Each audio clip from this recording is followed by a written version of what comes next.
এতদিন শুধু এই আয়নাঘরের ভিডিও দেখেছি, হৃদয়টা অনেক কষ্ট পেয়েছি। আমাদের মতো একটা স্বাধীন দেশের মধ্যে এরকম আয়নাঘর রয়েছে। এই আয়নাঘরে কত শত মায়ের বুক খালি হয়েছে, কত মানুষকে নির্মমভাবে হত্যা করা হয়েছে, জুলুম করা হয়েছে। তারা তো আমাদেরই ভাই। এই ডাইনি হাসিনা দেশটার মধ্যে থেকে এরকম করেছে। এখনো যারা বলবে আমরা আগেই ভালো ছিলাম, তাহলে তাদেরকে আমি কি বলবো? দেখেন ভাই, আগে আমাদেরকে কি করা হইতো। আমাদের মধ্য থেকে কত ভাইকে, কত বোনকে, কত ব্যক্তিকে, কত চাচাকে গুম করা হইতো। এগুলো কোথায় করা হতো? কার এত সাহস ছিল?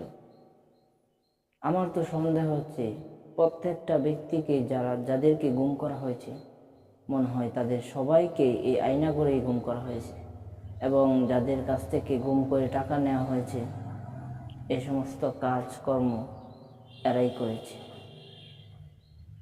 অনেক কষ্টে আমি আপনাদের সম্মুখে কথাগুলো বলছি।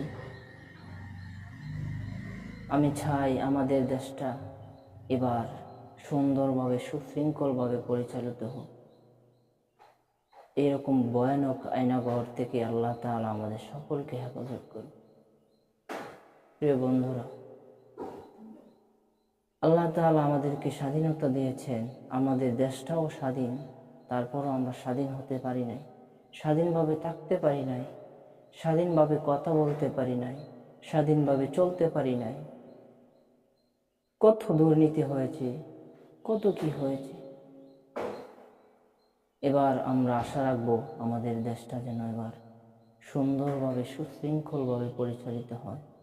আমাদের দেশটা যেন আফগানিস্তানের মতো একটা সুন্দর দেশ হয়। আমাদের দেশের আর্থিক অবস্থা যেন এবার উন্নতির দিকে যায়।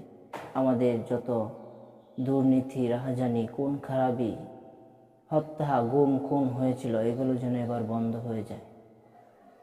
আমি আপনাদের সকলের প্রতি এরকম আহ্বান রাখবো, আপনারা সবাই স্বদেশপ্রেমিক হবেন, দেশটাকে সবাই ভালোবেসে দেশের উন্নতির জন্য সবাই সবার মাথায় চিন্তা করবেন, ফিকির রাখবেন।